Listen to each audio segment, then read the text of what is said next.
cash কিয় ল'ব লাগে সন্দেহজনক মিয়াৰ বিৰুদ্ধে কোৱাত আপত্তিটো কি আছে আমাৰ সংবিধানত সন্দেহজনক মিয়াৰ বিৰুদ্ধে কোৱাটো কোনো বাধা নাই হয় নহয় যদি কোনোবাই নিজে গাত পাতি নিজকে নিজে সন্দেহজনক কৰে তাত মই কেনেকৈ হাক দিব পাৰোঁ যোনে জানে মই ভাৰতীয় নাগৰিক তেওঁতো গাত পাতি নলয় যাৰ নিজেই ভাবে যে মই সন্দেহজনক তেওঁহে গাত পাতি ল'ব তাৰমানে ৰিপুণ বৰাই ইনডাইৰেক্টলি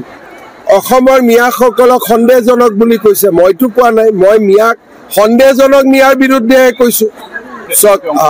কংগ্ৰেছৰ অসমত 60 বছৰ চৰকাৰ আছিল মানুহবিলাকক মাটিৰ পট্টাটো দিব পাৰিলেহেঁতেন কাকোতো নিদিলে যদি মাটিৰ পট্টা দিলেহেঁতেন কোনোবা ফৰেষ্টত গৈছে ফৰেষ্টৰ পৰা উঠাই আনি গাঁৱত যদি মাটিৰ পট্টা দিলেহেঁতেন